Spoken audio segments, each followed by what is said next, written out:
ప్రభుత్వ పాఠశాలల్లో మౌలిక వసతులు కల్పించవలసిన బాధ్యత రాష్ట్ర ప్రభుత్వంపై ఉందని రాష్ట్ర ఉపాధ్యాయుల సంఘం నాయకులు ఎంవీఎస్ఎన్ ప్రసాద్ గుర్తు చేశారు. నేడు విద్యారంగం అనేక సమస్యలను ఎదుర్కొంటుందని రాష్ట్ర ప్రభుత్వం వెంటనే కలుగు చేసుకుని సమస్యలు పరిష్కరించేందుకు చొరవ చూపాలని కోరారు. ప్రభుత్వం ఉపాధ్యాయులకు ఇచ్చే డిఏల విషయంలో అలసత్వం చూపటాన్ని ప్రసాద్ తప్పుబట్టారు. సికామణి సెంటర్లోని చంద్ర రాజేశ్వరరావు గ్రంథాలయంలో రాష్ట్ర ఉపాధ్యాయ సంఘం విలేకరుల సమావేశాన్ని ఏర్పాటు చేసింది. ఉపాధ్యాయ సంఘం రాష్ట్ర నాయకులు ఎంవీఎస్ఎన్ ప్రసాద్ మాట్లాడుతూ నగరపాలక సంస్థ పాఠశాలలో పనిచేస్తున్న ఉపాధ్యాయులందరికీ 010 పద్దు కింద జీతాలు చెల్లించాలని డిమాండ్ చేశారు. ఉపాధ్యాయుల సమస్యలపై ఏప్రిల్ 2-3 తేదీలలో సూర్యారావుపేట హైస్కూల్ నందు 65వ కౌన్సిల్ సమావేశాలు నిర్వహిస్తామని తెలిపారు. ఈ కార్యక్రమంలో ఉపాధ్యాయుల సంక్షేమ నిధిని రాష్ట్ర మాధ్యమిక శాఖ మంత్రి కొలుసు పార్థసారథి ప్రారంభిస్తారని తెలిపారు. ఈ సమావేశంలో ఉపాధ్యాయులు ఎదుర్కొంటున్న సమస్యలను చర్చించి పలు తీర్మానాలను పరిష్కారం నిమిత్తం రాష్ట్ర ప్రభుత్వానికి సమర్పించడం జరుగుతుందన్నారు. రాష్ట్ర ప్రభుత్వం పీఆర్సీ కమిటీని వెంటనే చేయాలని డిమాండ్ చేశారు. నియామకం చేసి పీఆర్సీని అమలు చేసే విధంగా చేయాలని చెప్పి ఎస్టీయూ తరఫున డిమాండ్ చేస్తూ ఉన్నాం. అదేవిధంగా మనకి పాఠశాలల్లో ఉన్నటువంటి మౌలిక వసతులు విద్యా హక్కు చట్టం ప్రకారం ఖచ్చితంగా కల్పించాలని చెప్పి, అదేవిధంగా మనకి విద్యార్థులందరికీ కూడా ఉచితంగా పాఠ్యపుస్తకాలు యూనిఫామ్లు ఇస్తున్నట్టు మాదిరిగానే పంటంలో పెండింగ్లో ఉన్న అండర్ గ్రౌండ్ డ్రైనేజీ పనులను వీలైనంత త్వరగా పూర్తి చేస్తామని పశ్చిమ ఎమ్మెల్యే వెల్లంపల్లి శ్రీనివాస్ తెలిపారు. ముస్లింల కోసం త్వరలో జూనియర్ కళాశాల ఏర్పాటు చేయనున్నట్లు ఆయన వివరించారు. 36వ డివిజన్లో జరిగిన ప్రజాపథంలో ఎమ్మెల్యే వెల్లంపల్లి శ్రీనివాస్ పాల్గొన్నారు. ప్రజాపథంలో భాగంగా పశ్చిమ ఎమ్మెల్యే వెల్లంపల్లి శ్రీనివాస్ 36వ డివిజన్లో పర్యటించారు. ఈ సందర్భంగా ప్రజలను కలుసుకుని సమస్యలు అడిగి తెలుసుకున్నారు. అనంతరం ఆయన మాట్లాడుతూ వేసవి దృష్ట్యా తాగునీరు, విద్యుత్ కోత సమస్యలపై ప్రధానంగా దృష్టి సారించామని అన్నారు. ముఖ్యంగా ఇసుక కొరత కారణంగా యూజీడీ పనులు అసంపూర్తిగా నిలిచిపోయాయని అన్నారు. అలాగే ఈ ప్రాంతంలో జూనియర్ కళాశాల కోసం ఎప్పటి నుంచో అడుగుతూ ఉన్నారని, వచ్చే విద్యా సంవత్సరం నాటికి కార్యరూపం ధరించేలా చూస్తారని హామీ ఇచ్చారు. అవుట్ఫాల్ డ్రైన్ సమస్య దీర్ఘకాలికంగా ఉందని, రైల్వే వారితో చర్చించి ఎంపీ రాజగోపాల్, మంత్రి పార్థసారథి సహకారంతో ఈ సమస్య పరిష్కరిస్తామని ఎమ్మెల్యే వెల్లంపల్లి శ్రీనివాస్ వివరించారు. ఎండాకాలంలో ప్రజల వద్దకు వెళ్ళాలనేది చాలా సాహసోపేతం. ఎందుకంటే ఎన్నో రకాల సమస్యల్లో ప్రజలు ఇబ్బంది పడుతుంటారు. అయినా కూడా డ్రింకింగ్ వాటర్ చాలా వరకు సాటిస్ఫాక్షన్ ఉన్నారు. 1-6 చోట్ల అన్నీ కూడా ప్రాబ్లమ్స్ ఉంటే రెక్టిఫై చేయడం జరిగింది. అదేవిధంగా వీధి కరెంటు మన ఎప్పుడైతే రెగ్యులర్గా తీసే కరెంట్ కానీ మిగతా టైంలో కూడా కరెంట్ అంతా బాగానే వస్తుందని చెప్పారు. అదేవిధంగా కొంచెం రోడ్లు రిస్టోరేషన్స్ ప్రాబ్లం చాలా ఎక్కువ ఉంది దాంట్లో.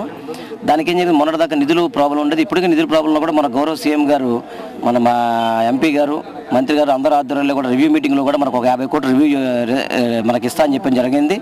వర్క్స్ స్టార్ట్ చేసే టైంకి ఇసుక ప్రాబ్లం వచ్చింది, హైకోర్టు ప్రాబ్లంతో. ఆ ఇసుక కూడా ఈ ప్రజాపథంలో పలువురు అధికారులు, ప్రజలు పాల్గొన్నారు.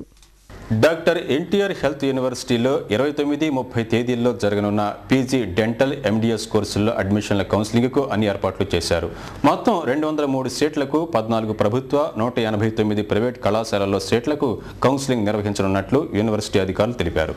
2012-2013 విద్యా సంవత్సరానికి రాష్ట్రంలోని ఒక ప్రభుత్వ, 16 దంత కళాశాలల్లో అందుబాటులో ఉన్న 411 పీజీ డెంటల్ సీట్లకు రేపటి నుంచి మొదటి విడత కౌన్సిలింగ్ జరగనుంది. కౌన్సిలింగ్కు సంబంధించి సిటీ మ్యాట్రిక్స్ను ఈరోజు యూనివర్సిటీ వెబ్సైట్లో పొందుపరుస్తారు.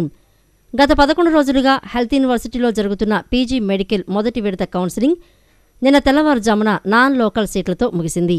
3 విశ్వవిద్యాలయాలతో పాటు రాష్ట్రవ్యాప్త కళాశాలలో అందుబాటులో ఉన్న 1736 సీట్లకు కౌన్సిలింగ్ నిర్వహించగా 1632 సీట్లు భర్తీ అయ్యాయని, 104 సీట్లు ఖాళీగా ఉన్నాయని అధికారులు ప్రకటించారు.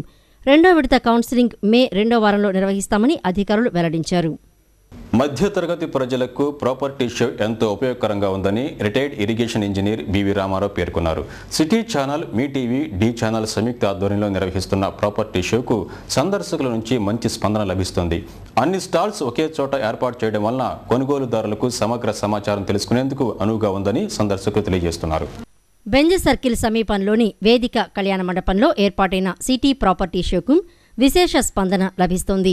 సిటీ ఛానల్, మీ టీవీ, డి ఛానల్ సంయుక్త ఆధ్వర్యంలో ఏబిఎన్, ఆంధ్రజ్యోతి మీడియా భాగస్వామ్యంతో ఏర్పాటు చేసిన ఈ ప్రాపర్టీ షోలో మొత్తం 30 స్టాల్స్ ఏర్పాటు చేశారు. రియల్ ఎస్టేట్ రంగంలో అగ్రగామిగా వెలుగొందుతున్న సంస్థలన్నీ ఈ ప్రాపర్టీ షోలో స్టాల్స్ను ఏర్పాటు చేయడంతో సందర్శకులు ఎంతో నమ్మకంతో ఫ్లాట్లను బుక్ చేసుకుంటున్నారు. కేవలం ఇళ్ల స్థలాలు, అపార్ట్మెంట్సే కాక రిసార్ట్స్ తరహాలో ఉండే నిర్మాణాలు, ఇంకా ఇంటీరియర్ డెకరేషన్కు అవసరమైన వస్తువులు, సిరామిక్స్, అనేక గృహావసర వస్తువులకు సైతం ఈ ప్రాపర్టీ షోలో అవకాశం కల్పించారు. ఈ ప్రాపర్టీ షోకు సందర్శకుల నుంచి అంచనాలకు మించి స్పందన లభిస్తోంది.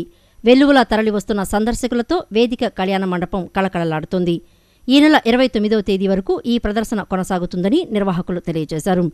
ఈ ప్రాపర్టీ షో ఎంతో ప్రయోజనకరంగా ఉందని సందర్శకులు అభిప్రాయపడుతున్నారు. కాకపోతే వేరే అదర్ గో లేకుండా ఒక మిడిల్ క్లాస్ పర్సన్కి ఇన్వెస్ట్మెంట్కి మనకు వస్తాయి. నెక్స్ట్ జనరేషన్కి ఇది ఒక ప్రాపర్టీ కింద ఉంటుంది.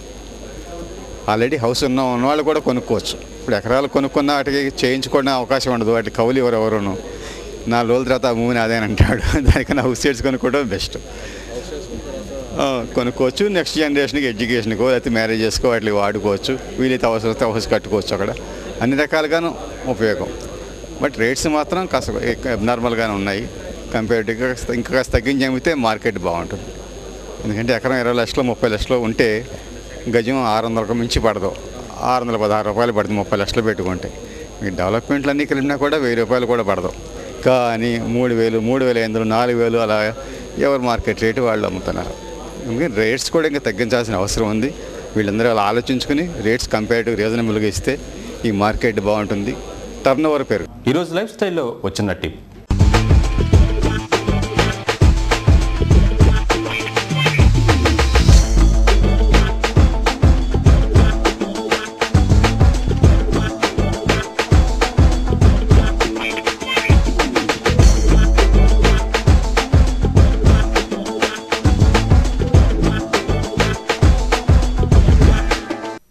రక్తపోటుని తగ్గించటానికి, నివారించటానికి సాధారణ జాగ్రత్తలతో పాటు మరో రుచికరమైన మార్గం కూడా ఉంది.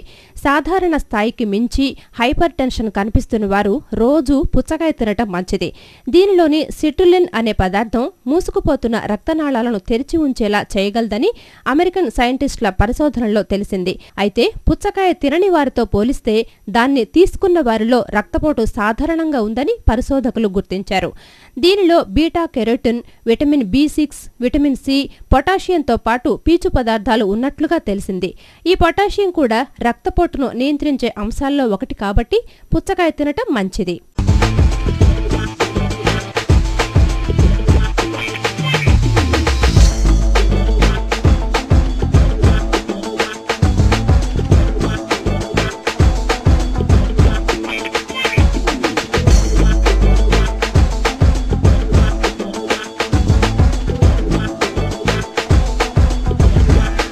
వార్తలు ముగించే ముందు ముఖ్యాంశాలు మరోసారి.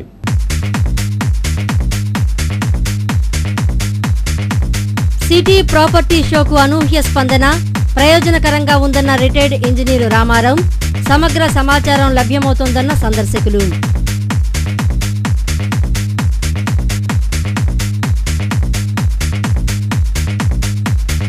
ప్రశాంతంగా కొనసాగుతున్న ప్రజాపథం సభలు. ఆరోగ్యశ్రీ పథకం సమర్థవంతంగా అమలవుతోందన్న ఎమ్మెల్యే విష్ణు. పశ్చిమంలో పెండింగ్ సమస్యలు పరిష్కరిస్తామన్న ఎమ్మెల్యే శ్రీను.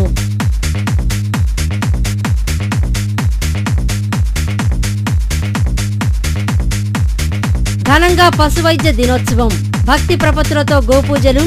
పశువుల నుంచి మనుషులకు వ్యాధులు సంక్రమించకుండా చూడాలని జేడీ దామోదర నాయుడు సూచన.